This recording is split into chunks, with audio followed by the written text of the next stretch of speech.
साध संगत जी, प्रेम से कहना ध्यान निरंकार जी, एक नई साखी के साथ स्वागत है आप सभी का आपके ही अपने चैनल पर। हमारी आज की साखी का विषय है कि भाग्य भी कर्म करने वालों का ही साथ देता है। चलिए सुनते हैं आज की ये साखी। साध संगत जी, एक नदी का किनारा, उसी नदी से जुड़ा एक बड़ा जलाशय था। जलाशय में पानी बहुत गहरा होता है, इसीलिए उसमें कई तरह की मछलियों के झुंड रहते हैं और जलाशय में उनका प्रिय भोजन काई और जलीय सूक्ष्म पौधे भी उगते हैं। ऐसे स्थान मछलियों को बहुत रास आते हैं। उस जलाशय में भी नदी से बहुत सी मछलियां आकर रहती थीं।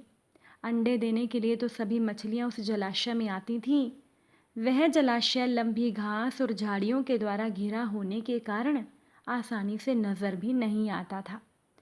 तो उसी में ही 3 प्रमुख मछलियों का झुंड रहता था, जिनके नाम अन्ना, प्रत्यु और यदि, और इनके स्वभाव तीनों के ही अलग अलग थे। अन्ना संकट आने के लक्षण मिलते ही संकट टालने का उपाय करने में विश्वास रखती थी। प्रत्यु कहती थी कि संकट आने पर ही उससे बचने का यत्न करो। यदि का सोचना था कि संकट को टालने या उससे बचने की बात ही बेकार है, करने कराने से कुछ नहीं होता, जो किस्मत में लिखा है वो होकर ही रहेगा। तो एक दिन शाम को मछुआरे नदी में से मछलियां पकड़कर घर जा रहे थे। बहुत कम मछलियां उनके जालों में फंसी थी, इसीलिए उन मछुआरों के चेहरे उदास थे। तभी उन्हें झाड़ियों के ऊपर मछली खोर पक्षियों का झुंड जाता दिखाई दिया। सबकी चोंच में मछलियां दबी थी। मछुआरे चौंक गए। एक ने अनुमान लगाया कि दोस्तों, लगता है झाड़ियों के पीछे नदी से जुड़ा जलाशय है, जहाँ इतनी सारी मछलियां पल रही हैं। अब मछुआरे पुलकित होकर झाड़ियों में से होकर जलाशय के तट पर आ गए और ललचाई हुई नज़रों से मछलियों को देखने लगे। एक मछुआरा बोला, इस जलाशय में तो मछलियां भरी पड़ी हैं, आज तक हमें इसका पता ही नहीं लगा। यहाँ हमें ढेर सारी मछलियां मिलेंगी। दूसरा बोला, ढेर सारी मछलियां तो मिलेंगी, पर अभी उपयुक्त समय नहीं है। तीसरे ने कहा, आज तो शाम घिरने वाली है, कल सुबह ही यहाँ आकर जाल डालेंगे। तो इस प्रकार मछुआरे दूसरे दिन का कार्यक्रम तय करके चले गए। तीनों मछलियों ने मछुआरों की बातें सुन ली थी। अन्ना मछली ने कहा, साथियों, तुमने मछुआरे की बात सुन ली थी ना। अब हमारा यहाँ रहना खतरे से खाली नहीं है। खतरे की सूचना हमें मिल गई है, समय रहते अपनी जान बचाने का उपाय हमें करना चाहिए।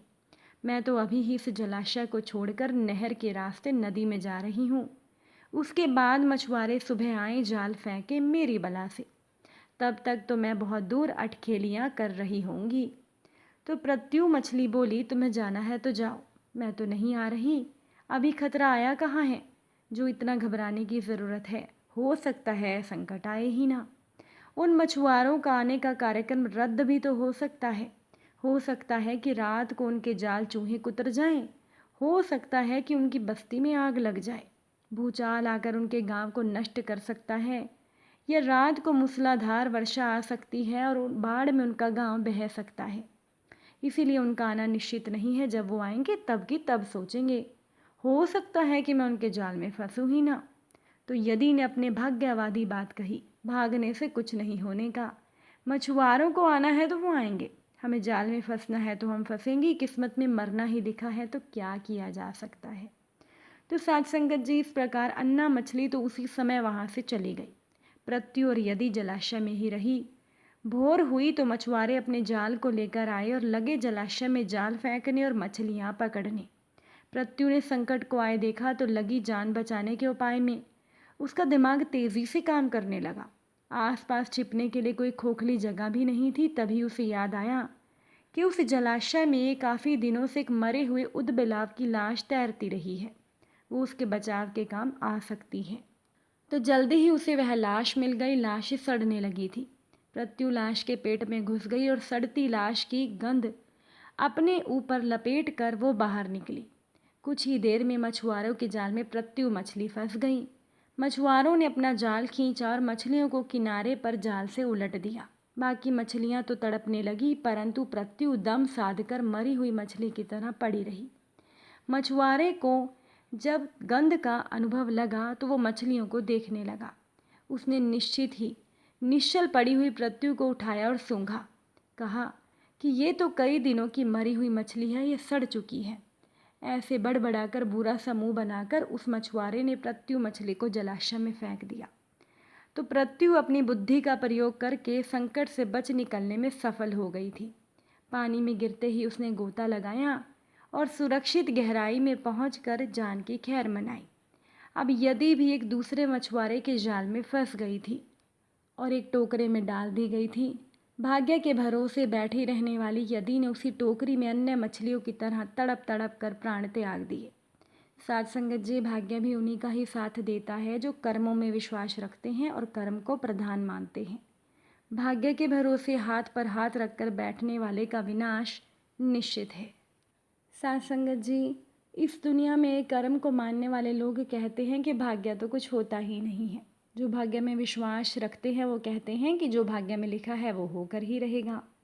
यानी कि इंसान कर्म और भाग्य इन दो बिंदुओं की धुरी पर ही घूमता रहता है और एक दिन इस संसार को अलविदा कहकर चला जाता है। एक बार देवऋषि नारद जी बैकुंठ धाम गए। वहाँ उन्होंने भगवान विष्णु को नमन किया। तो नारद जी ने श्री हरि को कहा, प्रभु, धरती पर तो अब आपका प्रभाव बहुत कम हो रहा है। धर्म पर चलने वाले लोगों को दुख मिल रहे हैं, जो पाप कर रहे हैं उनका भला होता है। तब श्री हरि बोले, ऐसा नहीं है देवऋषि, जो भी हो रहा है सब नियति के जरिए हो रहा है। नारद जी बोले, मैं देख कर आ रहा हूँ, पापियों को अच्छा फल मिलता है और भला करने वाले धर्म के रास्ते पर चलने वालों को बुरा फल मिल रहा है। तो देवऋषि नारद से भगवान विष्णु बोले, कोई घटना बताइए। नारद जी ने कहा, अभी मैं जंगल से आ रहा हूँ, वहाँ एक गाय दलदल में फंसी थी। कोई उसे बचाने वाला नहीं था। तभी एक चोर वहाँ से गुजरा। गाय को फंसा हुआ देखकर भी वो नहीं रुका, बल्कि वो उस पर पैर रख कर दलदल लांघ गया। आगे चलकर चोर को सोने की मोहरों से भरी एक थैली मिली। थोड़ी देर के बाद वहाँ से एक साधु गुजरा। उसने गाय को बचाने की कोशिश की, पूरा जोर लगाकर गाय को बचाया, लेकिन मैंने देखा कि गाय को दलदल से निकालने के बाद वो साधु आगे गया, खुद एक गड्ढे में गिर गया। बताइए प्रभु, ये कहाँ का न्याय है। तो नारद जी की बात सुनने के बाद विष्णु जी बोले, ये सही ही हुआ। जो चोर गाय पर पैर रखकर भाग गया था, उसकी किस्मत में तो एक खजाना था, लेकिन उसके इस पाप के कारण उसे केवल कुछ मोहरें ही मिली। वहीं पर उस साधु को गड्ढे में इसीलिए गिरना पड़ा क्योंकि उसके भाग्य में उसकी मौत लिखी थी। लेकिन गाय को दलदल से बचाने के कारण उसके पुण्य बढ़ गए और उसकी मौत एक छोटी सी चोट में बदल गई। इसीलिए इंसान के कर्म से ही उसका भाग्य तय होता है। इंसान को कर्म करते रहना चाहिए। कभी भी भाग्य के भरोसे खाली हाथ नहीं बैठना चाहिए, क्योंकि कर्म ऐसे होते हैं कि उससे तो भाग्य को भी बदला जा सकता है।